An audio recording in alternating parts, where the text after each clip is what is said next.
আবুল খায়ের group তার পরিবারের কৃতি শিক্ষার্থীদের প্রতি বছরই সম্মাননা ও উৎসাহ দিয়ে থাকে। এসএসসি, এইচএসসি ও সমমানের পরীক্ষায় জিপিএ 5 ও গোল্ডেন জিপিএ 5 পাওয়া শিক্ষার্থীদের দেয়া হয় এই সম্মাননা। চট্টগ্রামে আয়োজিত অনুষ্ঠানে শিক্ষার্থীদের হাতে তুলে দেওয়া হয় স্মারক ও পুরস্কার।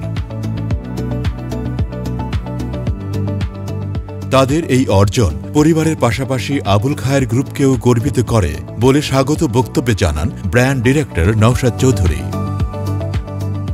অনুষ্ঠানে কৃতি শিক্ষার্থীদের অনুপ্রাণিত করতে আরও বক্তব্য রাখেন executive director brigadier general Shahidullah Chowdhury, গ্রুপের head of sales excellence Subeh Uddin Khan,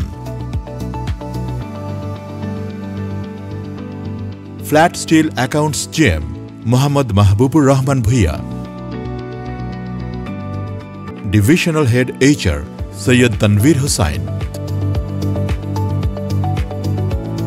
finance GM Abu Sufian. নিজেদের অতীত অভিজ্ঞতা মেলে ধরে তারা সেখান থেকে শিক্ষার্থীদের ভবিষ্যৎ জীবনের পথ নির্দেশ দেন, এভাবে আলো ছড়িয়ে যাওয়ার অনুপ্রেরণা যোগান। তরুণ উদ্যোক্তা আয়মান সাদিক প্রযুক্তি নির্ভর পৃথিবীর জন্য নিজেকে কিভাবে তৈরি করতে হবে সেই দিক নির্দেশনা দেন।